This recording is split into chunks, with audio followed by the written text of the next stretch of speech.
दोस्तों नमस्कार। एक बार फिर से स्वागत है आपके अपने यूट्यूब चैनल दियो जीके ट्रिक्स में। दोस्तों हम यहाँ पर देख सकते हैं डेली 3 बजे जो कि आपका यहाँ पर वीडियो एग्जाम की क्लासें दी जा रही हैं। दोस्तों आवाज़ मिल पा रही है? एक बार सभी लोग कमेंट कर दीजिएगा। जितने लोग यहाँ पर जुड़े हैं एक बार आवाज़ आ रही है तो कमेंट कर दीजिएगा। आवाज़ आ रही है?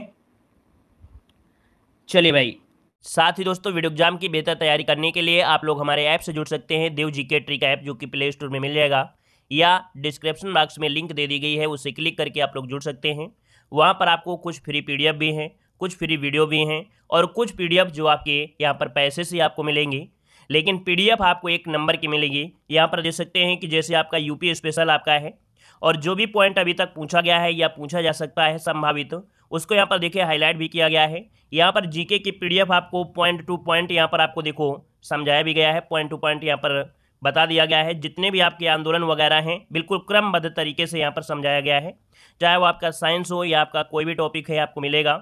यहाँ पर देखिए इतिहास के लिए यहाँ पर देखिए 700 क्वेश्चन आपके हैं, भूगोल के यहाँ पर 500 क्वेश्चन आपके दिए, संविधान के 500 क्वेश्चन और मिक्स जीके के आपके 1000 क्वेश्चन है। कुल मिला के लगभग 2700 क्वेश्चन आपको इस प्रकार से मिलेंगे जो कि आपके टॉपिक वाइज होंगे। और इसके बाद यहाँ पर टॉपिक वाइज टेस्ट भी रखा गया है। हिंदी के यहाँ पर 250 क्वेश्चन आपके टॉपिक वाइज टेस्ट में भी हैं, पॉलिटी का है, ज्योग्राफी का है, साथ में जीके के 10 प्रैक्टिस सेट भी जो आपके 50 क्वेश्चन के हैं वो भी यहाँ पर रखा गया है। स्टैटिक जीके की आपकी थ्योरी भी होगी और साथ में यहाँ पर 200 प्लस प्रश्न भी आपके यहाँ पर दिए गए हैं। मात्र यहाँ पर दोस्तों देख सकते हैं कि अगर हिंदी का कंप्लीट कोर्स लेते हैं जिस पर आपको 99 रुपये पे करना पड़ेगा, कंप्लीट हिंदी आपकी है और आपके ऑब्जेक्टिव क्वेश्चन भी हैं। वहीं पर दोस्तों यहाँ पर जीके में हमने आपको दिखाया कि जीके में यहाँ पर मात्र 99 रुपये में यहाँ पर 5000 क्वेश्चन लगभग आपके होंगे और इसमें से 200 क्वेश्चन आपके कंप्यूटर के भी आपके हैं। साथ में यहाँ पर दोस्तों आपके स्टैटिक जीके के भी क्वेश्चन आपको इसमें से आपको मिलेंगे। यहाँ पर यूपी स्पेशल जो कि आप देख सकते हैं, यूपी स्पेशल की जो पीडीएफ है कंप्लीट आपकी थ्योरी है और आपके लगभग 700 प्लस ऑब्जेक्टिव क्वेश्चन भी आपके यहाँ पर दिए गए हैं और कंप्लीट आपकी थ्योरी है। तो आप लोग हमारे ऐप से जुड़ सकते हैं और बेहतर तैयारी वीडियो एग्जाम के लिए कर सकते हैं, जहां पर आपको पीडीएफ फॉर्मेट में बेहतर से बेहतर कंटेंट आपको यहां पर मिलेगा और बेहतर तरीके से तैयारी कर पाएंगे। चलिए रेडी हैं सभी लोग? चलिए जय हिंद सभी को जय हिंद। चलिए पहला क्वेश्चन आपसे दिया गया है, वह स्वतः ही जान जाएगा में वह जो आपका सर्वनाम है एक ऐसा है। चलिए दोस्तों यहाँ पर जो आप देना है कि वह स्वतः ही जान जाएगा में वह सर्वनाम जो आपका है एक ऐसा सर्वनाम है। 1 को ऑप्शन दीजिएगा। चलिए 1 को ऑप्शन देखिए आने शुरू हो गए हैं और आपका जवाब आ रहा है बी नंबर, कह रहे हैं निजवाचक है, जो कि बिल्कुल सही जवाब है क्योंकि वह शब्द जो आपका यहाँ पर आ रहा है एक प्रकार से यहाँ पर निजवाचक में आपका होगा। ऑप्शन बी नंबर इसका राइट हो जाएगा। आगे बढ़ते एक क्वेश्चन दिया गया है कि जब कोई सरकारी पत्र, कार्यालय ज्ञापन या ज्ञापन एक साथ अनेक प्रेषितकों को भेजा जा रहा हो तो उसे क्या कहते हैं। मतलब कोई एक पत्र है और इस पत्र को क्या है एक साथ भेजा जा रहा है, तो यहाँ पर याद रखिए इसका ऑप्शन बनेगा डी नंबर, इसे परिपत्र कहा जाता है। और ज़्यादा से ज़्यादा क्वेश्चन आपका यही पूछा जाता है, परिपत्र वाला ही पूछा भी जाता है। और अलग से आपको वीडियो में इसका थ्योरी का भी दे देंगे, है ना। इसके पहले आपको पढ़ा भी दिया है। ऑब्जेक्टिव के कम से कम 100 क्वेश्चन आपके यहाँ पर वीडियो जो आपके कह सकते हैं कि पत्र के वो भी करा देंगे, इसके पहले भी कराए जा चुके हैं, ठीक है ना। आगे बढ़िए क्वेश्चन दिया गया है, महावीर प्रसाद द्विवेदी ने आदिकाल को क्या संज्ञा दी है। चलिए यहाँ पर जवाब देना है, महावीर प्रसाद द्विवेदी ने आदिकाल को क्या संज्ञा दी है। 3 को ऑप्शन देना है। डी नंबर बिल्कुल सही है, डी नंबर आपका हो जाएगा विजुअप्पन काल। दोस्तों याद रखिएगा विजुअप्पन काल इसका जो ऑप्शन है यहाँ पर आपका डी नंबर राइट हो जाएगा। एक क्वेश्चन और पूछा जाता है, चारण काल। क्या पूछा जाता है? चारण काल, जो कि आपका दिया गया है। चारण काल जो कहा था वो किसने कहा था? तो जॉर्ज गियर्सन और राम कुमार वर्मा ने यहाँ पर चारण काल कहा था। दोस्तों याद रखिएगा, ठीक है ना। आदिकाल जो कहा है वो किसने कहा है? तो आदिकाल कहा है हजारी प्रसाद द्विवेदी ने कहा है, ठीक है ना। और वीर काल जो कहा है वो किसने? तो विश्वनाथ प्रसाद मिश्र ने वीर काल की संज्ञा दिया है। आगे बढ़िए क्वेश्चन दिया गया है, दिए गए शब्दों में से नित्य एक वचन में होने वाला कौन सा शब्द आपका नहीं है। कह रहा है नित्य एक वचन में प्रयोग होने वाला कौन सा शब्द आपका नहीं है। यहाँ पर 4 का ऑप्शन देना है। दोस्तों 4 का ऑप्शन यहाँ पर हो जाएगा कौन सा? हस्ताक्षर। दोस्तों याद रखिए जो हस्ताक्षर होता है ना, ये एक वचन में प्रयोग नहीं होता है, बहुवचन में होता है। वहीं पर जनता है, पानी है, आकाश है, हमेशा क्या होते हैं आपके एक वचन में होते हैं। आगे बढ़िए क्वेश्चन दिया गया है कि हिंदी स्वरों का वर्गीकरण जब जीव के भाग के आधार पर किया जाता है तो निम्नलिखित में से कौन सा भेद इसके अंतर्गत आपका नहीं आता है। हमने बताया था कि ये जीभ हो गई, लंबी सी जीभ हो गई, चाहे लड़कों की जीभ समझ लीजिए चाहे लड़कियों की। अब यहाँ पर क्या होते हैं जो स्वर निकल कर आते हैं ना, तो ये कैसे आते हैं भाई? तो यहाँ पर कहेंगे ये जो स्वर आते हैं वो आपके 3 प्रकार से आते हैं। एक तो जीभ के आगे वाले भाग से, जीभ के पीछे वाले भाग से और जीभ के मध्य भाग से। तो यहाँ पर देखिए अग्र स्वर हो गया, मध्य हो गया, पश्च हो गया, लेकिन विवृत स्वर आपका नहीं होगा दोस्तों, है ना। तो ऑप्शन क्या बनेगा, डी नंबर इसका राइट हो जाएगा। क्लियर है ना। यहाँ पर आगे बढ़िए, क्वेश्चन दिया गया है निम्नलिखित में से कौन शब्द वर्तनी की दृष्टि से गलत दिया गया है। वर्तनी की दृष्टि से गलत दिया गया है दोस्तों, यहाँ पर देखिए 6 नंबर में तो कह रहा है पांचवा गांधी, बांस और आंख। यहाँ पर देखा जाए तो गड़बड़ी कहाँ मिल रही है, थोड़ा ध्यान दीजिएगा, गलती मिल जाएगी। चलिए सबका सही है, आंख दोस्तों बिल्कुल सही है, ये जो आपका दिया गलत दिया है, क्योंकि आंख में क्या होती है, चांद की बिंदी होती है ना। चलिए यहाँ पर आगे बढ़ते, क्वेश्चन दिया गया है वर्तनी की दृष्टि से दिए गए विकल्पों में से अशुद्ध विकल्प आपको चुनना है। क्वेश्चन नंबर 7 में यहाँ पर देखो महीना दिया गया है, पूजनी दिया गया है, उपयुक्त सभी दिया गया है और व्यंग दिया गया है। थोड़ा सा सोच समझ के जवाब दीजिएगा, क्योंकि जरूरी नहीं होता है कि उपयुक्त सभी दिया गया हो तो सभी सही हो, है ना। यहाँ पर देखिए क्वेश्चन नंबर यहाँ पर 7 में आपका सी नंबर, ये व्यंग जो दिया गया है ना, व्यंग गलत दिया गया है। यहाँ पर व्यंग होता है लास्ट में या भी लगा होता है, आधा गा के साथ या लगा होता है, इस कारण से ये वाला जो सी नंबर है वो आपका गलत हो जाएगा दोस्तों, याद रखिएगा, डी नंबर नहीं सी आपका दिया गया है। आगे बढ़िएगा, स्वार्थ में निम्नलिखित में से कौन सी संधि है। स्वार्थ में कौन सी संधि है, यहाँ पर 8 को ऑप्शन देना है। तो स्वार्थ अगर इसे तोड़ा जाए तो सबसे पहले एक शब्द निकल के आएगा स्व, क्या निकलेगा, स्व निकलेगा, और इसके बाद निकलेगा अर्थ निकलेगा, क्या निकलेगा, अर्थ निकलेगा। इसका मतलब ये हुआ कि इसमें दीर्घ स्वर संधि हो गई, ऑप्शन यहाँ पर ए नंबर इसका राइट हो जाएगा। आगे बढ़िए, क्वेश्चन आपसे दिया गया है, कह रहा आपसे पावन का संधि विच्छेद इनमें से कौन सा है। पावन का संधि विच्छेद पूछा गया है, पावन का संधि विच्छेद इनमें से क्या बनेगा। चलिए भाई, पावन का संधि विच्छेद पूछा गया है तो आपका आंसर यहाँ पर 9 नंबर में क्या बनेगा, 9 नंबर का ऑप्शन देखिए आपका पौधन अन हो जाएगा, पौधन अन, जिसका आपका जवाब हो जाएगा यहाँ पर ये नंबर 52 हो जाएगा। और ये अयादी संधि है, क्या है, अयादी संधि है दोस्तों। आगे बढ़िए, क्वेश्चन दिया गया है आजीवन शब्द में समास पूछा गया है, आजीवन में समास कौन सा है। आप लोग काउंटिंग करते हुए चलेंगे, सभी लोग काउंटिंग करते हुए चलेंगे, देखना है आप लोगों की कितनी तैयारी है ना। यहाँ पर आजीवन में यहाँ पर 10 नंबर की अगर बात किया जाए तो आपका अव्ययी भाव समास, यहाँ पर ये नंबर इसका राइट हो जाएगा, अव्ययी भाव समास हो जाएगा।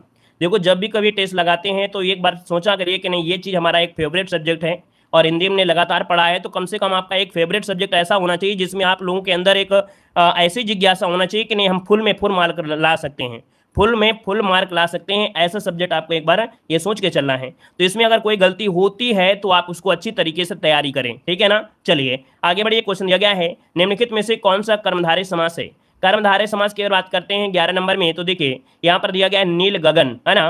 तो नीला शब्द क्या है, विशेषण है, गगन आपका विशेष है, और जब भी किसी भी समास में विशेष और विशेषण हो जाए वो हमेशा कर्मधारय समास ही होता है। ऑप्शन में आपका नंबर अगला दिया गया है सम उपसर्ग से बना शब्द निम्नलिखित में से कौन सा है।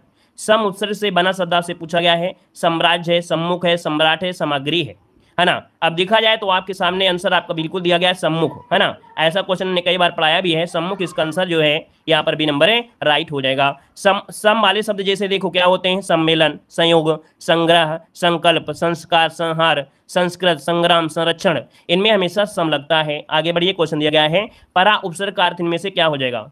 परा उपसर्ग का अर्थ पूछा गया है, क्वेश्चन नंबर 13 में बताइएगा परा उपसर्ग। चलिए परा उपसर्ग का अर्थ पूछा गया है ना, तो अर्थ क्या इनमें से निकलेगा। परा मतलब होता है उल्टा दोस्तों, क्या होता है, उल्टा होता है, इसका ऑप्शन बनेगा यहाँ पर बी नंबर हो जाएगा। परा का अर्थ होता है उल्टा होता है, याद रखिएगा, ठीक है ना। यहाँ पर आगे बढ़िए, क्वेश्चन आपसे अगला पूछा गया है, कह रहा है कृदंत प्रत्यय का उदाहरण में से कौन सा है। हमने कृदंत बताया था, कृदंत मतलब क्रिया के साथ अगर कोई प्रत्यय लगा है, तो क्रिया के साथ प्रत्यय लगा। अब आपको इतना तो जानकारी होना चाहिए कि इन 4 वर्डों में क्रिया क्या है, क्रिया क्या है, तो क्रिया इनमें से कौन से बन रही है। आपको नजर आ गया है खेलना, मतलब खिलाड़ी, है ना, खेलना क्या है, क्रिया है, इसके साथ यहाँ पर प्रत्यय लगा दिया गया तो ये कृदंत प्रत्यय हो गया। तो ऑप्शन देखिए आपका जवाब डी नंबर इसमें राइट हो जाएगा। क्लियर है ना। चलिए आगे बढ़िए, क्वेश्चन दिया गया है निम्नलिखित में से आंख तत्सम रूप इनमें से कौन सा है। आंख का तत्सम दोस्तों यहाँ पर चांद की बिंदी है तो हमेशा तद्भव होगा, इसका पूछा गया तत्सम, और तत्सम की अगर बात करें तो यहाँ पर इसी से मिला जुला हुआ यहाँ पर देखिए अच्छी हो जाएगा। खा का परिवर्तन हमेशा आपका जो होता है छा में होता है, खा का परिवर्तन किस में होता है, छा में होता है। इसका मतलब आप तुक्का भी मारते तो आपका आंसर आपका सही हो जाता है, बी नंबर, ठीक है ना। आगे बढ़िएगा, विसर्ग का प्रयोग किन शब्दों में नहीं होता है। विसर्ग का प्रयोग किन शब्दों में नहीं होता है, 16 नंबर में दोस्तों। 16 नंबर की अगर बात करें तो आपके तद्भव में नहीं होता है। हमने बताया था कि विसर्ग लग गया इसका मतलब वो तत्सम आपका है ना, और यहाँ पर तद्भव में तो आपको विसर्ग लगेगा ही नहीं लगेगा। तो ऑप्शन देखिए आपका ये नंबर राइट हो जाएगा। संकर में क्यों नहीं बनेगा, संकर में बन सकता है, क्योंकि संकर शब्द ऐसे होते हैं जो 2 भाषाओं से मिलकर बनते हैं। वो संस्कृत के साथ हिंदी भी हो सकती है, संस्कृत के साथ उर्दू भी हो सकती है, तो संकर तो बन सकता है ना। यहाँ पर आपका ये नंबर बनेगा, तद्भव नहीं होगा, क्योंकि आपको रूल बताया था कि जहाँ कभी विसर्ग लग जाए वो हमेशा तत्सम होता है। चलिए आगे बढ़िएगा, चौथा का तत्सम में से क्या है। चौथा का तत्सम रूप पूछा गया 17 नंबर में, तो चौथा का होता है चतुर्थ होता है। क्या होता है? चतुर्थ होता है। ठीक है ना, ऑप्शन क्या बनेगा? यहाँ पर डी नंबर हो जाएगा। अब देखिए काफी लोग पढ़ने वाले हैं, महारथी हैं, लेकिन क्वेश्चन को गलत कर दिया है। देखो यहाँ पर 4 पैर नहीं बोला है, चतुष्पद नहीं बोला है कि 4 पैर दिया हो, फिर भी यहाँ पर ए नंबर लगा रहे हैं काफी लोग, तो भाई ए नंबर नहीं होगा। इसका जो आंसर बनेगा चतुर्थ हो जाएगा। चौथा जैसे दिया होता है चतुर्थ, पंचम, तो आपका आंसर डी वाला बनेगा। आगे बढ़िए, क्वेश्चन दिया गया है। चलिए आगे बढ़िए, क्वेश्चन दिया गया है, निम्नलिखित में से धूम्र का तद्भव रूप इनमें से कौन सा है? धूम्र का तद्भव पूछा गया है। अब आप ही बताइएगा धूम्र का तद्भव इनमें से क्या बन सकता है? धूम्र का जो तद्भव बनेगा क्वेश्चन नंबर 18 में, वो क्या हो सकता है? धुआं कहेंगे। क्या कहेंगे? धुआं कहेंगे। इसका मतलब है कि ऑप्शन यहाँ पर बी नंबर है, राइट हो जाएगा। आगे बढ़िए, क्वेश्चन दिया गया, व्युत्पत्ति के आधार पर शब्द के कितने भेद होते हैं? व्युत्पत्ति के आधार पर शब्द के भेद पूछा गया है। यहाँ पर आंसर बताइए, आपका आंसर में से क्या हो जाएगा?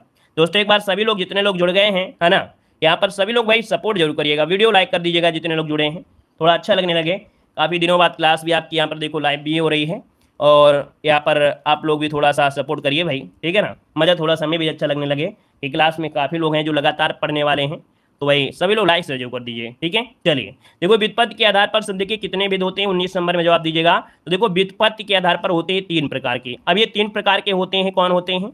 यहाँ पर 3 प्रकार के तो हो गए। 3 प्रकार में देखो, जैसे रूढ़ शब्द होता है, यौगिक होता है और योग रूढ़ शब्द होता है ना, तो इसका जवाब समझेगा ये नंबर इसका राइट हो जाएगा। आगे बढ़िए, क्वेश्चन दिया गया है, कह रहा आपसे स्वतंत्रता सबको प्यारी होती है, वाक्य में रेखांकित शब्द बताइए क्या है? मतलब यहाँ पर इससे पूछा गया इसकी संज्ञा क्या हो सकता है? स्वतंत्रता। स्वतंत्र और स्वतंत्रता में एक आपको अंतर नजर आ रहा होगा। क्या नजर आ रहा है? कि यहाँ पर कहीं ना कहीं भाव को दर्शा रहा है स्वतंत्रता, है ना, ऑप्शन बनेगा बी नंबर है, राइट हो जाएगा, ठीक है ना। चलिए आगे बढ़िए, क्वेश्चन दिया गया है। चलिए पीडीएफ भी आपको टेलीग्राम पे भेज देंगे, टेलीग्राम है देव जीके ट्रिक टेलीग्राम है, तो टेलीग्राम से जुड़ सकते हैं, वहां पर पीडीएफ भी भेज देंगे। आगे बढ़िएगा, पुरुषवाचक सर्वनाम आपको चुनना है। आप अंदर आकर बैठिए। चलिए आप अंदर आकर बैठिए। यहाँ पर आपसे पूछा गया पुरुषवाचक सर्वनाम इनमें से कौन सा बन सकता है? 21 नंबर में ऑप्शन आ रहा है, ए नंबर कह रहे हैं भैया आप शब्द बनेगा। चलिए हम आपकी बात पर सहमत है, बिल्कुल सही है, ये आपका पुरुषवाचक सर्वनाम का आंसर है, राइट हो जाएगा। आगे बढ़िए, क्वेश्चन दिया गया है, क्रिया चुनना है ना। कह रहे मेरी बहन सविता हिंदी भाषा सीखती है। अब आपसे पूछा गया क्रिया, अब क्रिया पर फोकस करिएगा। यहाँ पर देखो क्रिया क्या है, यहाँ पर सीखना है ना, लर्न, है ना, तो यहाँ पर आंसर क्या हो जाएगा आपका? सी नंबर है, यहाँ पर हो जाएगा सीखती है। अगला बताइएगा, आह आप आ गए, वाक्य में आहा शब्द जो आपका दिया गया है, आहा, ये आपका है, तो आपका है क्या भाई? 23 नंबर में ये है क्या? मान लो अगर इसको ना लगाएं तो क्या समस्या आएगा? थोड़ी देर बताइए, अगर इसको ना लगाएं तो भी कोई समस्या नहीं आना चाहिए।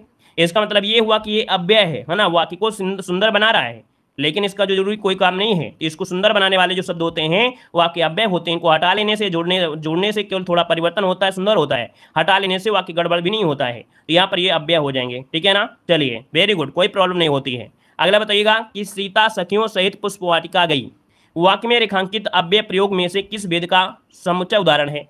देखो सखियों सहित दिया गया ना, और सहित दिया है, इसका मतलब यहाँ पर एक प्रकार से देखा जाए तो आपका संबंध बोधक हो जाएगा। अब आपके दिमाग में आ रहा होगा कि हम समुच्चय कर दें। समुच्चय का मतलब देखो ये होता है एक ही चीज की, जैसे लड़के हैं तो लड़कों में कई लोग होते हैं। अब यहाँ पर सीता सखियों सहित है, तो सहित का मतलब यहाँ पर एक प्रकार से पुष्प वाटिका के साथ जोड़ रहा है, तो इसको हम लोग संबंध के साथ जोड़ेंगे, ठीक है ना। आगे बढ़िए, क्वेश्चन दिया गया, कौन सा शब्द अनीक का पर्यायवाची है?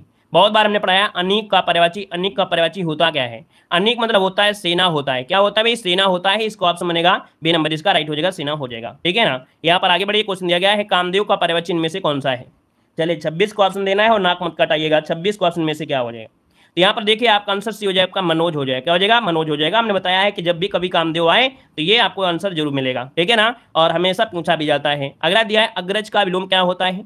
अग्रज का विलोम पूछा गया है। अग्रज का विलोम, जब अग्र की बात कर रहा है तो आप पक्ष की बात करिए, लेकिन पक्ष नहीं है तो इसका मतलब ये बड़े छोटे वाली बात हो रही है।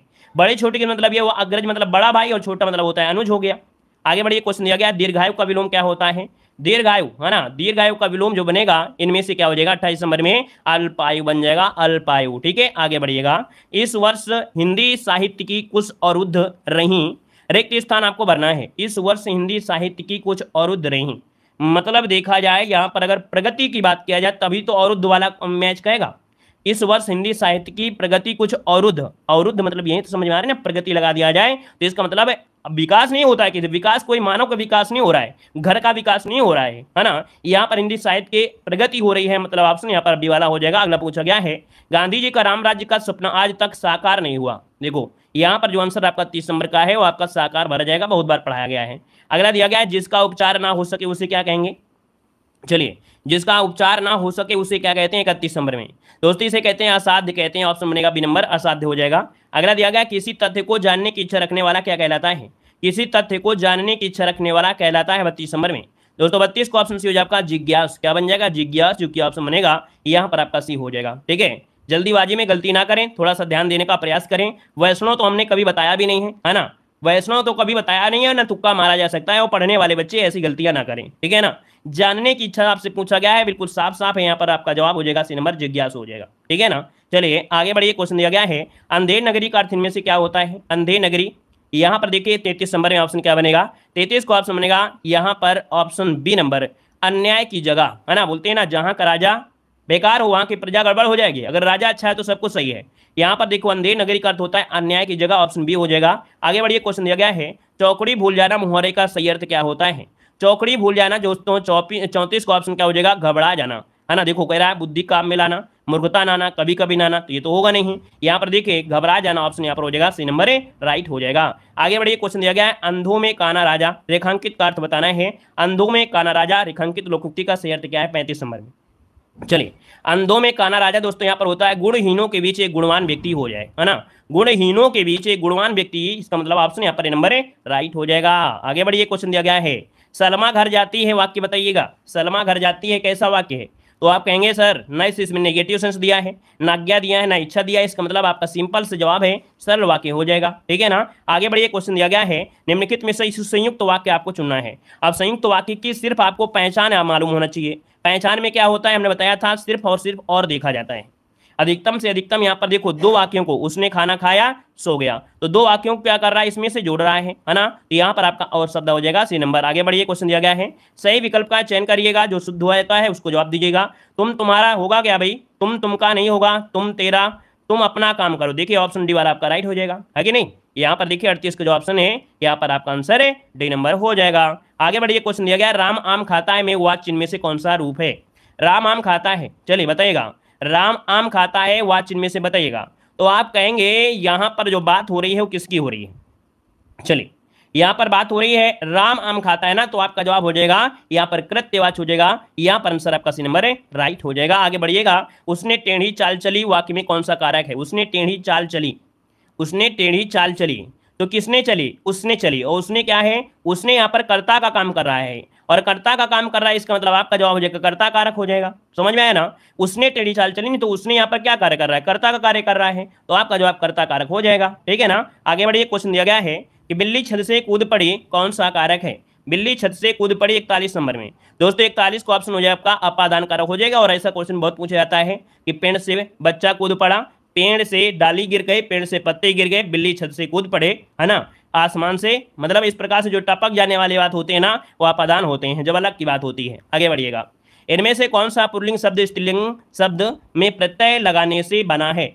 मतलब इनमें से कौन सा पुल्लिंग शब्द है जो स्त्रीलिंग शब्द में प्रत्यय लगाने से बना हुआ है? मर्दाना, बुढ़ापा, भेड़ा और विधु। बिल्कुल सिंपल है, भेड़ में अगर आप भेड़ा लगा देंगे तो इसका मतलब ये पुल्लिंग हो जाएगा। ठीक है ना। आगे बढ़िए, क्वेश्चन दिया गया है इनमें से स्त्रीलिंग शब्द आपका कौन सा है? इनमें से स्त्रीलिंग बताना है। 43 नंबर में पर्वत, ख्याति, मोती और पत्थर 43 नंबर में है, जो ऑप्शन बनेगा इनमें से क्या हो जाएगा? दोस्तों हमने बताया था जब भी हीरा मोती की बात करें तो वो हमेशा पुल्लिंग होता है। क्या हीरा मोती की बात करें वो पुल्लिंग में होता है? पढ़ने में आपको लगता है मोती कैसी है, नहीं मोती कैसा है, मतलब यहाँ पर हीरा मोती जो होते हैं पुल्लिंग में होते हैं। यहाँ पर ख्याति आपकी कैसी है, आपकी उन्नति कैसी है, ख्याति जो आपका होता है आपका होता है स्त्रीलिंग होता है। दोस्तों याद रखिए, यहाँ पर आंसर आपको भी लगाना है। ठीक है ना। यहाँ पर आगे बढ़िए, क्वेश्चन दिया गया है मैंने आम खाया इस वाक्य में किस काल को प्रदर्शित करता है? जिनसे भी गलतियां हो रही हैं तो थोड़ा सा अपने आप को सुधारने का प्रयास करें, किताबों से पढ़ें, क्योंकि एग्जाम में एक नंबर जब कम हो जाता है तो बड़ी समस्या होती है। और आज के कंपटीशन में अगर एक क्वेश्चन आपको गलत हो जाए तो अपने आप में एक प्रकार से क्षोभ होना चाहिए, अपने आप में ग्लानि होना चाहिए कि हमसे इतनी बड़ी गलती हो रही है। ठीक है ना। चलिए, मैंने आम खाया है इस वाक्य में किस काल को प्रदर्शित करता है? दोस्तों 44 नंबर में। 44 का देखो काफी लोग जवाब दे रहे हैं। अच्छा, कुछ लोग कह रहे हैं वर्तमान काल है। चलिए मानते हैं वर्तमान। खाया है, आम तो खत्म हो गया ना, आम तो खत्म हो गया है भाई, आम जो था आम तो खत्म हो गया है ना, भविष्य तो होगा नहीं। यहाँ पर जो आंसर बनेगा भूतकाल हो जाएगा। दोस्तों यहाँ पर जो आंसर है 44 नंबर में, 44 का ऑप्शन जो बनेगा यहाँ पर ए नंबर इसका राइट हो जाएगा। दोस्तों मैंने आम खाया है, और एक ऐसा भूतकाल है हमने बताया जब खाने की बात कर दें, क्या जब हमने बताया था खाने की बात कर दें, इसका मतलब होता है कि ये क्रिया भी अभी हुई होगी। तो मान लो दिन में आप लोग 4 बार खाते हैं, अब कौन सा खाने की बात हो रही है आपको मालूम नहीं है, तो मतलब ये होता है आसन्न भूतकाल। क्या होता है? आसन्न भूतकाल होता है। जब भी खाने की बात कर लें तो आसन्न होता है, क्योंकि कुछ लड़के जो होते हैं ना वो दिन में तो 2 बार खाते हैं, लड़कियां तो दिन में 1 ही बार खाएं, लेकिन कुछ लोग होते हैं 10 बार ठूस ठूस के खाते हैं। तो उनसे पूछा गया मैंने आम खाया है, अब ये आम कौन सा है, 2 मिनट पहले वाला है या 4 मिनट पहले वाला है? तो इसका मतलब होता है कि आसन्न होता है। जब भी खाने की बात करें तो आसन्न होता है। हाँ, यहाँ पर अगर चुका लगा देता, क्या चुका लगा देता कि मैं खाना खा चुका हूं, तो जब चुका लग जाता है तो वो पूर्ण भूतकाल होता है। क्या होता है? वो पूर्ण भूतकाल होता है। समझ में आ गया हो गया? जब चुका लगा दे तो पूर्ण होता है, और ऐसे यहाँ पर आसन्न होता है। ठीक है ना? आगे बढ़िएगा। क्वेश्चन दिया गया निम्नलिखित वाक्यों में से वाक्य चुनिएगा जिसमें गुणवाचक विशेषण का प्रयोग किया गया है। चलिए यहाँ पर बताइएगा। अरे अच्छा है कि लड़कियां थोड़ा कम खाती हैं, अगर लड़कों के बराबर खाने लगती तो फिर थोड़ा सा महंगाई ज्यादा बढ़ जाती। ठीक है ना? तो फिर क्या होता, घर के जो मतलब गृहस्थी चला रहे हैं ना, उनका बोझ रहता है तो और ज्यादा पड़ जाता है कि नहीं? तो थोड़ा सा लिमिट में रहते हैं। ठीक है, चलिए निम्नलिखित वाक्यों में से वह वाक्य चुनिए जिसमें गुणवाचक विशेषण का प्रयोग किया गया है। 45 नंबर। 45 की अगर बात करें दोस्तों तो गुणवाचक दिया है नटखट, और नटखट ही दोस्तों क्या होता है? किसी न किसी का गुण होता है। तो यहाँ पर हो जाएगा वह नटखट बालक संगीत नहीं सुन रहा है, तो आपका जवाब हो जाएगा ए नंबर, नटखट हो जाएगा। ठीक है ना? चलिए आगे बढ़िए। क्वेश्चन दिया गया है, यहाँ पर देखो दिया नीचे दिए गए शब्दों में सही वर्तनी आपको शुद्ध बताना है। दोस्तों यहाँ पर द्वारका है, पूजनी तो देखो गलत दिया गया है। अंतर्धान होता है, अंतर ध्यान नहीं होता, ये गलत दिया है। अहल्या होता है, अहिल्या नहीं होता है। द्वारका बिल्कुल सही दिया गया है। अब लोगों के मन में आता है द्वारिका होता है, द्वारिका नहीं होता है। दोस्तों द्वारका शुद्ध होता है, ये वाला जो लिखा है ये शुद्ध होता है, द्वारिका नहीं होता है। द्वारका जो होता है ये शुद्ध होता है। यहाँ पर अहिल्या अहल्या होता है। क्या होता है? अहल्या होता है, पूजनीय होता है। समझ में आ गया? आगे बढ़िएगा। निम्नलिखित में से प्राचीन भारतीय आर्य भाषा इनमें से कौन सी है? निम्नलिखित में से प्राचीन भारतीय आर्य भाषा इनमें से कौन सी है? 47 नंबर में। चलिए, प्राचीन आर्य भाषा है आपकी वैदिक संस्कृत। दोस्तों मैं बताया था संस्कृत 2 प्रकार की होती है, एक वैदिक संस्कृत, एक होती है लौकिक संस्कृत। तो जो वैदिक संस्कृत होती थी वो लिखने में काम आती थी, थोड़ी कठिन होती थी। लौकिक संस्कृत जो होती थी थोड़ा सा क्या होता था, वो सरल होती थी, जो बोला जाता था। ठीक है ना? आगे बढ़िएगा। कौन सी प्राचीन भाषा नहीं है? कौन सी प्राचीन भाषा नहीं है दोस्तों? यहाँ पर बताइएगा 48 नंबर में। तो 48 को ऑप्शन देखो, अपभ्रंश भी है, आपने पढ़ा है, प्राकृत भी पढ़ा है, संस्कृत पढ़ा है, क्या पंजाबी है? नहीं है ना? तो ऑप्शन देखिए, कंट्रोल का हिंदी में अर्थ इनमें से क्या होता है? दोस्तों यहाँ पर देखा जाए 49 नंबर की अगर बात करें तो दोस्तों इसका अर्थ होता है प्रशासनिक नियंत्रण। क्या होता है? प्रशासनिक नियंत्रण। ऑप्शन बनेगा आपका डी नंबर। आगे बढ़िएगा।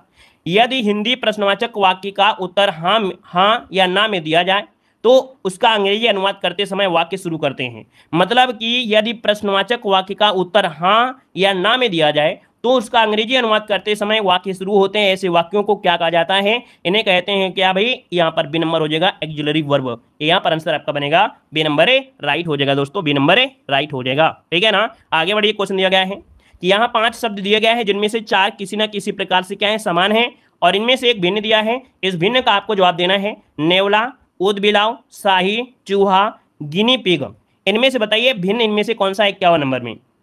चलिए दोस्तों यहाँ पर भिन्न पूछा गया है, रीजनिंग के क्वेश्चन आपके दिए गए हैं 51 नंबर में। दोस्तों यहाँ पर देखो दिया गया है ऊदबिलाव, गिनी पिग, चूहा और नेवला। अब आपके दिमाग में आया होगा कि गिनी पिग हमने कभी सुना नहीं है, तो चलिए मारते हैं तुक्का, क्या हो जाएगा? दोस्तों देखो यहाँ पर क्या होता है कि ऊदबिलाव, शाही, चूहा, गिनी पिग यह सभी करदंत गण होते हैं। इसके अंतर्गत आने वाले जीव जो होते हैं, यहाँ पर जो नेवला है वो आपका मांसाहारी होता है। ठीक है, नेवला जो आपका है ये मांसाहारी है दोस्तों, याद रखिए। अदर जो आपके हैं शाकाहारी कहीं ना कहीं, तो इस कारण से इसको ऑप्शन सी लगाइएगा। नेवला जो आपका है वो कैसा है? मांसाहारी है। आगे बढ़िए। क्वेश्चन दिया गया है, यहाँ पर दिया गया है विकल्पों में से उस चित्र का चयन करें जिसके साथ चित्र सी का वही संबंध है जो आकृति बी और ए के बीच है। दोस्तों यहाँ पर आपके सामने चारों ऑप्शन दिए गए हैं, थोड़ा सा सोचिए और समझिए फिर जवाब दीजिएगा। चलो हम चारों ऑप्शन आपको दिखा रहे हैं, है ना? क्वेश्चन पहले देख लीजिएगा कि जिसके साथ चित्र सी का वही संबंध है। ठीक है ना? देखो दिया गया है जिसके साथ चित्र सी का वही संबंध है जो बी का ए के साथ है, बी का ए के साथ है। अब आप ही बताइए बी और ए के बीच में आपका है, तो यहाँ पर बताइए कि डी वाला ऑप्शन में क्या भर सकते हैं? आपके सामने आंसर दिया गया है, अब आप लोग जल्दी बताइए। चलिए बी नंबर बड़ी जल्दी पहचान आप लोगों ने कर लिया भाई। यहाँ पर आप लोगों ने जो पहचान किया है आपका बी नंबर आला बिल्कुल सही हो जाएगा दोस्तों। ठीक है, बी नंबर आपका यहाँ पर राइट हो जाएगा। यहाँ पर देखिए ये वाला आप जो है ना ये कहाँ पहुंच गया? यहाँ पर पहुंच गया है ना? यहाँ पर देख सकते हैं कि इसका जो कन्वर्ट हुआ है यहाँ पर आंसर बी वाला हो जाएगा। आगे बढ़िए। क्वेश्चन दिया गया है, कह रहा है निम्नलिखित शब्दों में से सूची भिन्न शब्द आपको दिए गए हैं। अनुसुना करना, परिहार, पहचानना, अस्वीकार, उपेक्षा, अनदेखी, आंख छिपाना, भूलना, अवहेलना। यहाँ पर देखो दिया गया है, कह रहा है भिन्न आपको बताना है। 53 नंबर, बिल्कुल इजी क्वेश्चन है। यहाँ पर देखो पहचानना जो शब्द आपको दिया गया इनमें से सबसे अलग है। पहचानना जो दिया गया है वो आपका सबसे अलग है। यहां पर देखो दिया गया है अनुशंसा करना, परिहार करना, पहचानना, अस्वीकार करना, उपेक्षा। यहां पर आंसर ए नंबर इसमें राइट हो जाएगा। ठीक है ना। यहां पर आगे बढ़े, क्वेश्चन आपसे अगला पूछा गया है। यहां पर देखो दिया गया है विषम शब्द का चयन करना है, यहां पर 54 नंबर में। चलिए 54 नंबर में, 54 का ऑप्शन क्या हो सकता है? 54 नंबर में देखिए कह रहा है स्वीकार करना, ग्रहण करना, प्राप्त करना, लेकिन आदान प्रदान करना ये नहीं होगा। तो ऑप्शन क्या बनेगा कि पंचगव्य में निम्नलिखित में से क्या सम्मिलित नहीं किया जाता है?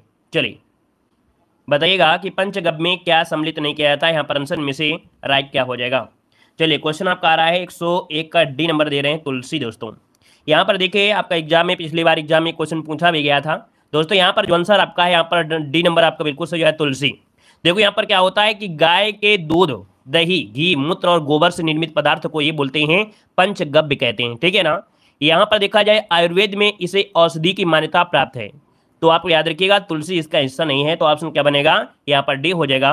अगला है वेदों के गद्य प्राकरण क्या कहलाते हैं? आपने पीटी एग्जाम की तैयारी किया होगा, बहुत अच्छे तरीके से पढ़ा हुआ क्वेश्चन कि वेदों के गद्य प्राकरण क्या कहलाते हैं। हमने बताया था जो लोग पेट एग्जाम को अच्छे से पढ़ाई कर लेंगे वो आपके कोई भी एग्जाम हो यूपीडब्ल्यूएससी लेवल का आराम से निकाल लेंगे, क्योंकि वह पेट एग्जाम प्री होता है और मेंस में थोड़ा सा और सिलेबस जोड़ देंगे, लेकिन मेन तो आपका पेट एग्जाम ही था ना। तो जिन लोगों ने पेट एग्जाम अच्छे से तैयारी किया है उन लोगों को बहुत ही अच्छा रिजल्ट आपको मिलेगा। देखिए यहाँ पर जो आंसर आपका दिया है सी नंबर हो जाएगा ब्राह्मण। दोस्तों क्या हो जाएगा? याद रखिएगा कि वेदों के गद्य प्राकरण ब्राह्मण कहलाते हैं, याद रखिएगा। ठीक है ना। यहाँ पर आगे बढ़ते हैं, क्वेश्चन दिया गया है कि मोहम्मद गोरी किस वर्ष पृथ्वीराज तृतीय से पराजित हुआ था? मोहम्मद गोरी किस वर्ष पृथ्वीराज तृतीय से पराजित हुआ था? यहाँ पर देखिए आपका आंसर क्या हो जाएगा? यहाँ पर हो जाए आपका 1191 में। 1191 में क्यों? क्योंकि मोहम्मद गोरी की बात हो रही ना। मोहम्मद गोरी जो पराजित हुआ था वो 1191 में तराइन का प्रथम युद्ध में पराजित हुआ था। फिर बाद में क्या हुआ कि तराइन का द्वितीय युद्ध हुआ, कब हुआ? 1192 में। और मोहम्मद गोरी ने पृथ्वीराज तृतीय को पराजित कर दिया था और भारत में तुर्की राज्य की स्थापना किया था। तो यहाँ पर आंसर आपका बी हो जाएगा। ठीक है ना। आगे बढ़िए, क्वेश्चन दिया गया है अमीर खुसरो जिन्हें कव्वाली का पिता, भारत का तोता भी कहा जाता है, किसके दरबार में दरबारी कवि थे? यहाँ पर देखिए आपका आंसर में से क्या हो जाएगा? चलिए 104 का ऑप्शन देखिए, यहाँ पर जवाब आ रहे हैं, शुरू हो गए लगभग सभी का जवाब आ रहा है अलाउद्दीन खिलजी हो जाएगा। क्या हो जाएगा? अलाउद्दीन खिलजी इसका आंसर राइट हो जाएगा। कभी कभी क्वेश्चन ये भी बन जाता है कि अमीर खुसरो ने सल्तनत काल में लगभग देखा जाए 7 से अधिक सुल्तानों का काल देखा है। ठीक है ना। आगे बढ़िएगा, लौह और रक्त की नीति किसने अपनाई थी? लौह और रक्त की नीति किसने अपनाई थी? 105 का ऑप्शन देना है। दोस्तों 105 का जो ऑप्शन है यहाँ पर आंसर क्या हो जाएगा? चलिए 105 का ऑप्शन दीजिएगा। तो यहाँ पर देखिए ऑप्शन है आपका यहाँ पर नंबर बलबन। ठीक है ना। बलबन ने रक्त और लौह की नीति को अपनाया था। और देखा जाए तो सिजदा और पैबोज की प्रथा भी इसने शुरुआत की थी। यहाँ पर आगे बढ़ते क्वेश्चन दिया गया है वर्ष में ईस्ट इंडिया कंपनी के जहाजों ने सूरत के पास स्थित स्वाली एस्चुरी में पुर्तगालियों को पराजित किया था। तो बताइए ईस्ट इंडिया कंपनी ने पुर्तगालियों को जो पराजित किया था ये कहाँ पर पराजित किया था और कब किया था? तो आपको देखिए स्वाली एस्चुरी में, और कब किया था? तो 106 का ऑप्शन जो बनेगा सी हो जाए आपका 1612 ईस्वी में। ऑप्शन बनेगा यहाँ पर आपका सी नंबर 1612 इसका आंसर राइट हो जाएगा। यहाँ पर आगे बढ़ते हैं, क्वेश्चन आपसे अगला पूछा गया है पहली डेनिश ईस्ट इंडिया कंपनी ने अपना परिचालन किस वर्ष में शुरू किया था? पहली डेनिश ईस्ट इंडिया कंपनी ने अपना परिचालन किस वर्ष में शुरू किया था? 107 का ऑप्शन यहाँ पर हो जाएगा ए नंबर 1616 में। कब? 1616 में इन्होंने स्टार्ट किया था। यहाँ पर आगे बढ़ते क्वेश्चन दिया गया है श्रीरंगपट्टनम का ऐतिहासिक शहर जिसे टीपू सुल्तान और उसके पिता हैदर अली की कब्रों का घर माना जाता है वह निम्नलिखित में से किस शहर से लगभग 15 किलोमीटर दूर पर स्थित है? पढ़ाया हुआ क्वेश्चन आपका है ना। यहाँ पर नए क्वेश्चन नहीं है, बिल्कुल आपका पढ़ाया हुआ क्वेश्चन है। चलिए भाई लाइक शेयर भी कर दीजिएगा जितने लोग यहाँ पर जुड़ गए हैं, है ना। कम लोग हों कोई दिक्कत नहीं है, लेकिन सपोर्ट बराबर होना चाहिए, है ना। जितने लोग जुड़े हैं तो सभी लोग लाइक शेयर जरूर करिएगा भाई। ठीक है ना। चलिए देखिए 108 का जो आंसर है यहाँ पर आंसर क्या हो जाएगा? 108 का ऑप्शन सी हो आपका मैसूर। क्या हो जाएगा? मैसूर हो जाएगा, ऑप्शन सी हो जाएगा। दोस्तों रोते वही हैं, दोष वही देते हैं जो पहले से तैयारी नहीं करते हैं, और जो हमेशा तैयारी करते रहते हैं, लगातार तैयारी करते रहते हैं, एग्जाम में भी अच्छा नंबर लेके आते हैं। लेकिन दोस्त कौन देते हैं? जो पहले से तैयारी नहीं करते हैं, न्यूज का इंतजार करते हैं कि कब नोटिफिकेशन आएगा, कब एडमिट कार्ड आएगा। ऐसे लोग टीचर को भी दोष देते हैं, है ना, खुद को भी दोष देते हैं, माता पिता से भी झूठ बोल देते हैं, लेकिन अपने अंदर की क्वालिटी नहीं जानते कि नहीं हमारे अंदर क्या क्वालिटी है। अगर आज पेपर हो जाए, 10 दिन बाद पेपर हो जाए, तो भाई 10 नंबर लेके नहीं आ पाएंगे, माइनस मार्किंग में चले जाएंगे। और ऐसे लोग दोष देते हैं सरकार को। ठीक है ना। अपने अंदर की जो दोष है उसको नहीं बताते हैं। ठीक है ना। चलिए आगे बढ़ते हैं, क्वेश्चन दिया गया है इनमें से कौन सा कारक नहीं है जो भारतीय संविधान के निर्माण में योगदान देता है? चलिए बताइएगा कि इनमें से कौन सा कारक नहीं है जो भारतीय संविधान के निर्माण में योगदान देता है। यहाँ पर देखो ऑप्शन इनमें से राइट क्या हो जाएगा दोस्तों। 109 का जो ऑप्शन आ रहा है यहाँ पर आंसर बनेगा ये नंबर औद्योगिक क्रांति। भाई याद रखिए भारतीय संविधान में औद्योगिक क्रांति से कोई लेना देना नहीं है ना। यहाँ पर आगे बढ़ते क्वेश्चन दिया गया है भारतीय संविधान का निम्नलिखित में से कौन सा अनुच्छेद विधिक समता यानी कानून के सामने समानता से संबंधित है। चलिए बताइए भारतीय संविधान का निम्नलिखित में से कौन सा अनुच्छेद विधिक समता यानी कानून के सामने समानता से निर्मित है या संबंधित है। यहाँ पर 110 का जो ऑप्शन बनेगा यहाँ पर जब का अनुच्छेद 14 अर्थात समता का अधिकार, समानता का अधिकार किसमें है, आर्टिकल 14 में है। ऑप्शन बनेगा आपका ये नंबर। आगे बढ़िए क्वेश्चन दिया गया है कि संविधान के किस अनुच्छेद के प्रावधानों के अंतर्गत भारत सरकार ने भारत रत्न और पद्मश्री को प्रारंभ किया था। चलिए भारत रत्न और पद्मश्री जो आपके हैं ये कौन से आर्टिकल के तहत इनको शुरू किया गया था, तो आप कहेंगे आर्टिकल नंबर आपका 18 हो जाएगा, जिसमें से कहा गया है उपाधियों का अंत। तो उपाधियों का अंत यहाँ पर तो हटा दिया गया, लेकिन यहाँ पर देख सकते हैं जैसे भारत में दिया जाता है भारत रत्न और पद्मश्री को, यहाँ पर इसी के तहत आपका शुरू किया गया था। आगे बढ़िए क्वेश्चन दिया गया भारतीय संविधान का निम्नलिखित में से कौन सा अनुच्छेद मानव के क्रय विक्रय या जबरदस्ती मजदूरी कराने का प्रतिबंध लगाता है। चलिए यहाँ पर जिसे बोलते हैं मानव, है ना, मानव के क्रय विक्रय, देह व्यापार जिसे बोल देते हैं। तो दोस्तों यहाँ पर जो आंसर बनेगा 112 नंबर में हो जाएगा कौन सा, 24 हो जाएगा या 23 हो जाएगा। देखो बच्चों से रिलेटेड होता है 24वां होता है, ठीक है, बच्चों से रिलेटेड होता है वो 24वां होता है, लेकिन किसी भी मानव के लिए हो अगर उसका तस्करी की जा रही है, मानव के क्रय विक्रय किया जा रहा है, जबरदस्ती उसे बंधुआ मजदूरी कराई जा रही है, ये होता है 23वां। दोस्तों 112 का जो ऑप्शन बनेगा यहाँ पर ये नंबर राइट हो जाएगा। नोट करिए आगे बढ़िए। भारत और श्रीलंका को अलग करने वाली जल राशि इनमें से कौन सी है। भारत और श्रीलंका को अलग करने वाली जल राशि पूछा गया दोस्तों, जल राशि पूछा गया है। जैसा क्वेश्चन पूछा जाए वैसे ही आपको जवाब देना है। ये है आपकी पाक जल संधि है, ऑप्शन सी हो जाएगा। आगे बढ़िए क्वेश्चन दिया गया है कि प्रायद्वीपीय भारत का दक्षिणी छोर कन्याकुमारी स्थित है। दोस्तों 114 का जो ऑप्शन दिया गया है यहाँ पर डी आपका भूमध्य रेखा के उत्तर में, क्या भारतीय प्रायद्वीपीय भारत का दक्षिणी छोर कन्याकुमारी स्थित है, वो आपके भूमध्य रेखा के उत्तर में। यहाँ पर आपने पढ़ा होगा, हमने पढ़ाया भी था दोस्तों। यहाँ पर देखिए जैसे कि आपका ये प्यारा भारत है और यहाँ से देखा जाए लगभग 778 ऐसे लगभग है, 784 शायद है। तो यहाँ पर देखा जाए तो भूमध्य रेखा यहाँ पर, इसके ऊपर जाएंगे तो उत्तर ही तो होगा ना, इसका मतलब होगा भूमध्य रेखा के उत्तर में स्थित ये वाला जो पॉइंट है, ठीक है ना। आगे बढ़िए क्वेश्चन दिया गया है कि भारत के किस राज्य में कर्क रेखा अर्थात ट्रॉपिक ऑफ कैंसर के अति समीपस्थ कोई शहर है। 115 का जो ऑप्शन दिया गया है दोस्तों, 115 का जो ऑप्शन दिया गया है यहाँ पर राइट आंसर क्या हो जाएगा 115 में, ऑप्शन सी हो जाएगा आपका त्रिपुरा, ठीक है ना। कौन हो जाएगा, त्रिपुरा हो जाएगा, ऑप्शन हो जाएगा आपका सी नंबर। आगे बढ़िए क्वेश्चन दिया गया है पृथ्वी का कठोरतम बाहरी हिस्सा जिसमें क्रस्ट और बाह्य मेंटल शामिल होता है उसे क्या कहते हैं। इसे कहते हैं स्थल मंडल, क्योंकि यहाँ पर बाहरी दिया है क्रस्ट और बाह्य मेंटल है, तो यहाँ पर कहेंगे स्थल मंडल कहते हैं, ऑप्शन बनेगा यहाँ पर आपका बी नंबर। आगे बढ़िए क्वेश्चन दिया गया है कि अक्षांश का एक वृत्त जो पृथ्वी के भूमध्य रेखीय सतह से 52 अंश दक्षिण है इसे कहलाते हैं। 117 का ऑप्शन में से क्या बनेगा दोस्तों, इसे बोलते हैं 52वां समांतर दक्षिण। ये पीटी एग्जाम में भी क्वेश्चन आपको पढ़ाया था, क्योंकि 52वां दक्षिणी आपका दिया है तो आप कहेंगे समानांतर है, तो यहाँ पर दक्षिण इसका आंसर आपका डी नंबर है, राइट हो जाएगा। अगला कर्क रेखा कहाँ से गमन करती है, मतलब कर्क रेखा देखिए भारत से भी जाती है और कहाँ से जाती है। तो देखो यहाँ पर देखा जाए तो आपका आंसर 18 वाले में क्या हो सकता है। चलिए या तो आपको ऑप्शन यहाँ पर ए नंबर बनेगा या तो सी बनेगा। यहाँ पर देखिए भारत और सऊदी अरब से जाती है दोस्तों, याद रखिए 118 का जो ऑप्शन दिया गया है यहाँ पर आंसर आपका 118 में सी हो जाएगा दोस्तों, याद रखिएगा, ठीक है ना। यहाँ पर देखिए आगे बढ़ते क्वेश्चन आपसे अगला पूछा गया है। यहाँ पर दिया है कि वर्ष 1965 में निम्नलिखित में से किस कृषि उपज के लिए न्यूनतम समर्थन मूल्य पहली बार घोषित किया गया था, अर्थात एमएसपी जो घोषित किया गया था पहली बार वो किस कृषि के लिए था।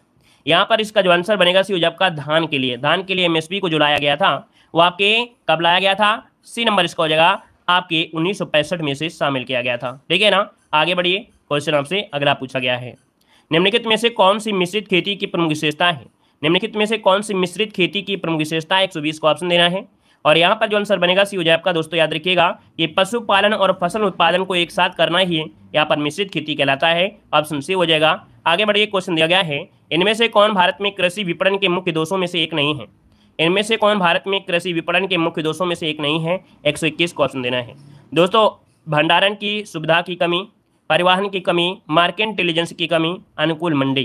दोस्तों याद रखिएगा कि भारत कृषि विपणन के मुख्य दोषों में एक नहीं है अनुकूल मंडी, क्योंकि अदर जगह तो हर जगह कमी है ना, और कमी इसका मतलब दोष है, तो यहाँ पर आंसर जो आपका बनेगा वो आपका सी नंबर हो जाएगा, ठीक है। आगे बढ़िएगा उत्तर प्रदेश राज्य का कौन सा जिला नेपाल के साथ अपनी सीमा साझा नहीं करता है। दोस्तों 122 का जो ऑप्शन इनमें से राइट क्या हो सकता है। देखिए उत्तर प्रदेश के 7 जिले हैं जो नेपाल के साथ सीमा साझा करते हैं। सबसे पहले हम लोग आते हैं पूरब से, जैसे महाराजगंज, फिर सिद्धार्थनगर, फिर बलरामपुर, फिर श्रावस्ती, बहराइच, लखीमपुर खीरी और पीलीभीत।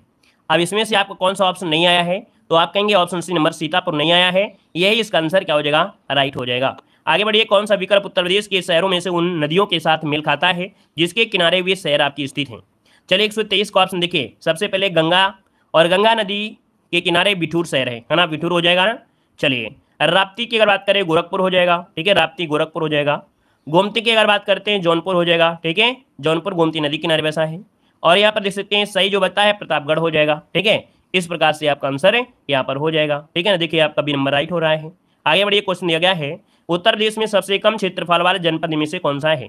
उत्तर प्रदेश में सबसे कम क्षेत्रफल वाला जनपद पूछा गया 124 नंबर में, तो आपका संत रविदास नगर हो जाएगा, ऑप्शन डी नंबर राइट हो जाएगा, संत रविदास नगर हो जाएगा। यहाँ पर आगे बढ़ते क्वेश्चन आपसे अगला पूछा गया है, यहाँ पर अगला है उत्तर प्रदेश में निम्नलिखित में से किस जिले की सीमा मध्य प्रदेश के साथ साझा नहीं करती है।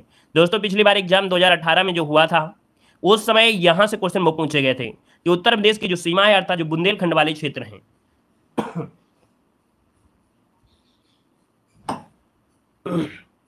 जो बुंदेलखंड वाले क्षेत्र है ना, उनके बारे में बहुत पूछा गया था क्वेश्चन, क्योंकि बुंदेलखंड क्षेत्र आपके यूपी और एमपी के बॉर्डर वाले आपके जितने भी हैं, है ना, उन्हीं में है। तो यहाँ पर देख सकते हैं जो आपकी 125 का ऑप्शन है वो आपका बनेगा डी नंबर अलीगढ़। दोस्तों याद रखिएगा कि जो अलीगढ़ है ये आपके मध्य प्रदेश के साथ सीमा साझा नहीं करता है, याद रखिएगा। अब ये साझा कौन करते हैं, तो देखिए आगरा भी साझा करता है, इटावा, जालौन, झांसी, ललितपुर, महोबा, फिर उधर जाएंगे बांदा, चित्रकूट, इलाहाबाद, है ना, और बचे हैं कोई मिर्जापुर और सोनभद्र भी बचे थे, है ना। तो ये आपके हैं जो आपके शामिल होते हैं, लेकिन यहाँ पर अलीगढ़ इसमें से नहीं है, ठीक है। आगे बढ़िए, क्वेश्चन दिया गया है उत्तर प्रदेश की प्रमुख व्यावसायिक फसल में से क्या है। उत्तर प्रदेश की प्रमुख व्यावसायिक फसल पूछा गया व्यवसाय, और व्यवसाय दिया है तो आप कहेंगे गन्ना, ऑप्शन क्या बनेगा, बी हो जाएगा। आगे बढ़िएगा, उत्तर प्रदेश का बीज प्रमाणीकरण ब्यूरो कहाँ पर स्थित है। उत्तर प्रदेश का बीज प्रमाणीकरण ब्यूरो कहाँ पर स्थित है, 127 का ऑप्शन हो जाएगा, नंबर है आलमबाग में है। दोस्तों कहाँ पर है, आलमबाग, इसका जो ऑप्शन है यहाँ पर हो जाएगा। आलमबाग कहाँ पर है, तो आप कहेंगे लखनऊ, कहाँ पर कहेंगे, लखनऊ में है दोस्तों, याद रखिएगा, ठीक है ना। यहाँ पर आगे बढ़िए, क्वेश्चन दिया गया है उत्तर प्रदेश में भारतीय वाणिज्य उद्योग मंडल की स्थापना किस वर्ष की गई थी। दोस्तों इसकी स्थापना हुई थी 1994 में, इसका ऑप्शन बनेगा बी नंबर है 1994, इसका आंसर राइट हो जाएगा। आगे बढ़िए, क्वेश्चन दिया गया है कि इलेक्ट्रॉनिक संचार प्रणाली की 3 बुनियादी इकाइयाँ कौन सी हैं। इलेक्ट्रॉनिक संचार प्रणाली की 3 बुनियादी इकाइयाँ इनमें से कौन सी हैं। 129 का जो ऑप्शन दिया गया है यहाँ पर ये नंबर हो जाएगा, ट्रांसमीटर है, ट्रांसमिशन चैनल और आपका रिसीवर, ये आपकी इलेक्ट्रॉनिक संचार प्रणाली की 3 बुनियादी इकाइयाँ हैं। यहाँ पर आगे बढ़ते हैं, क्वेश्चन दिया गया है ईमेल प्राप्त करने के लिए कौन सा प्रोटोकॉल उपयोग में आता है। ईमेल प्राप्त करने के लिए कौन सा प्रोटोकॉल उपयोग में आता है। दोस्तों 130 का ऑप्शन क्या बनेगा, यहाँ पर बनेगा आपका, दोस्तों याद रखिएगा, यहाँ पर POP3 जो कि ऑप्शन है यहाँ पर आपका डी हो जाएगा, मतलब होता है पोस्ट ऑफिस प्रोटोकॉल वर्जन, ठीक है ना। तो यहाँ पर आंसर जो बनेगा आपका डी नंबर है राइट हो जाएगा। यहाँ पर आगे बढ़ते हैं, क्वेश्चन दिया गया है निम्नलिखित में से क्या एक प्रयोजन उन्मुख या प्रयोजन आधारित क्रमादेशन प्रोग्रामिंग भाषा नहीं है। कंप्यूटर के अच्छे खासे क्वेश्चन आते हैं, लगभग 4 से 5 क्वेश्चन आपके आते हैं दोस्तों।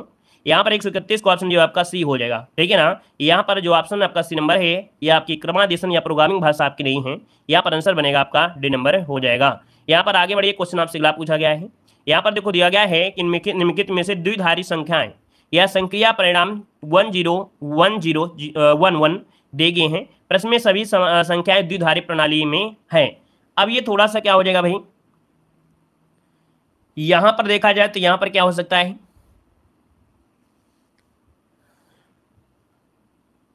चलिए यहां पर देखिए क्या हो जाएगा, यहां पर आपका जो आंसर बनेगा इनमें से क्या हो जाएगा।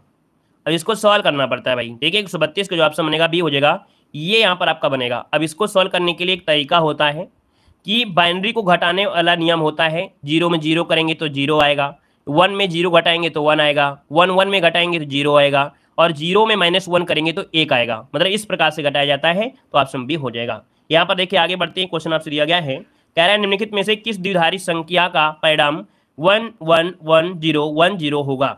यहाँ पर 133 का ऑप्शन जो दिया गया है इसका बी हो जाएगा दोस्तों, ये वाला हो जाएगा। ये अलग से आपको कंप्यूटर में पढ़ा दिया जाएगा, ठीक है, तो आप लोग पढ़ सकते हैं। यहाँ पर आगे बढ़ते हैं, क्वेश्चन आपसे अगला पूछा गया है। अब यहाँ पर देखो जोड़ना है तो आप जोड़ सकते, कोई दिक्कत इसमें से आपके नहीं है, ठीक है ना। आगे बढ़िए, क्वेश्चन दिया गया है कि चुंबकीय प्रेरण का एसआई मात्रक इनमें से क्या है। चुंबकीय प्रेरण का एसआई मात्रक इनमें से क्या है, तो यहाँ पर जो आपका आंसर बनेगा इनमें से हो जाए आपका बी नंबर टेस्ला हो, ठीक है ना। चुंबकीय प्रेरण का मात्रक होता है टेस्ला, जो कि ऑप्शन बनेगा बी नंबर हो जाएगा। अगला निम्नलिखित में से कौन सा विकल्प क्लास सेकंड लीवर का उदाहरण है। यहाँ पर देखो सेकंड उत्तोलक इनमें से कौन सा हो जाएगा, सेकंड उत्तोलक का उदाहरण में से कौन सा है। 135 नंबर में देखो, यहाँ पर देखा जाए 135 नंबर में ऑप्शन जो बनेगा यहाँ पर दिया व्हील बैरो, है ना। क्या है व्हील बैरो, जैसे होता है सरौता होता है, सरौता होता है ना, यह नट क्रेकर नट को तोड़ने वाला होता है, ये द्वितीय उत्तोलक में आपके आते हैं। तो यहाँ पर जो आंसर आपका है बी नंबर, ए नंबर इसका राइट हो जाएगा। आगे बढ़िए, क्वेश्चन दिया गया है सिलिकॉन क्या है, सिलिकॉन है क्या।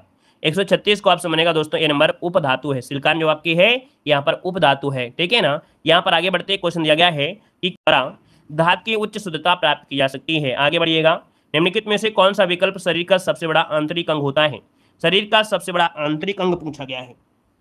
चलिए भाई, शरीर का सबसे बड़ा आंतरिक अंग पूछ रहे तो आपको तुरंत जवाब देना जिगर, है ना। क्या देंगे, यहाँ पर जवाब देंगे जिगर, जिसे बोलते हैं यकृत, जिसे बोलते हैं लीवर, ठीक है ना। इसका भार लगभग होता है 1.6 किलोग्राम होता है, ठीक है। शरीर की सबसे बड़ी ग्रंथि है। आगे बढ़ते क्वेश्चन दिया गया, निम्नलिखित में से कौन सा तांत्रिक फाइबर से बना है जो कि प्रतिबिंब क्रियाओं में मध्यस्थता करता है और मस्तिष्क को आवेगों का आदान प्रदान करता है। 139 को ऑप्शन में आपका मेरुदंड। दोस्तों मेरुदंड जो होता है ये तंत्रिका फाइबर से बना है जो कि प्रतिबिंब क्रियाओं में मध्यस्थता रखता है और मस्तिष्क के आवेगों में आदान प्रदान करता है, जो आपका होता है मेरुदंड होता है, ठीक है। ये बॉडी का अहम भाग होता है। आगे बढ़िए, क्वेश्चन दिया गया है, निम्नलिखित में से कौन सा हृदय की धड़कन और श्वास को नियंत्रित करता है। 140 का ऑप्शन दोस्तों यहाँ पर जवाब बनेगा ए नंबर है, ये होता है मेडुला ऑब्लोंगेटा, ठीक है। हृदय की धड़कन और श्वसन को नियंत्रित करता है, ऑप्शन आपका ए नंबर राइट हो जाएगा। अगला दिया है, अगस्त 2022 में महिला पुलिस का 10वां राष्ट्रीय सम्मेलन 2022 कहाँ पर आयोजित किया गया था। अगस्त 2022 में महिला पुलिस का 10वां राष्ट्रीय सम्मेलन 2022 कहाँ पर हुआ था दोस्तों। यहाँ पर आंसर आपका डी नंबर शिमला में किया गया। कहाँ पर किया गया, आपके शिमला में किया गया, ठीक है ना। यहाँ पर आगे बढ़िए, क्वेश्चन आपसे अगला पूछा गया है, जुलाई 2022 में जारी भारत नवाचार सूचकांक 2022 में बड़े राज्यों की श्रेणी में उत्तर प्रदेश को कौन सा स्थान प्राप्त हुआ था।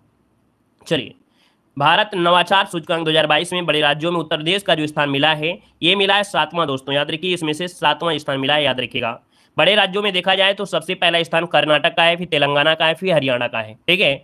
वहीं पर उत्तर प्रदेश का स्थान जो आपका आया है 7वां आया है। अगला दिया गया है, जुलाई 2022 में स्वस्थ पर्यावरण को मानव अधिकार घोषित करने के संबंध में संयुक्त राष्ट्र महासभा में हुए मतदान में कितने सदस्यों ने पक्ष में मतदान किया है। चलिए, मानव अधिकार घोषित करने के संबंध में जो स्वस्थ पर्यावरण है इसको मानव अधिकार घोषित करने के संबंध में संयुक्त राष्ट्र महासभा में मतदान में कितने सदस्यों ने पक्ष की तरफ से मतदान किया है। तो पक्ष की तरफ से जो मतदान पड़े हैं 161 पड़े हैं दोस्तों। कितने पड़े हैं, 161 पड़े हैं। अब आपको मालूम होगा कि भैया 193 देश हैं, क्या हैं इसके अंतर्गत, लगभग 193 देश हैं। तो यहाँ पर 161 लोगों ने इनके पक्ष में यहाँ पर किया है, विपक्ष में घटा लीजिए, जो भी आंसर आएगा जान जाएंगे। आगे बढ़िएगा कि जुलाई 2022 में टाइम मैगजीन द्वारा जारी विश्व के 50 महानतम स्थलों की सूची 2022 में किन 2 भारतीय स्थलों को शामिल किया गया है।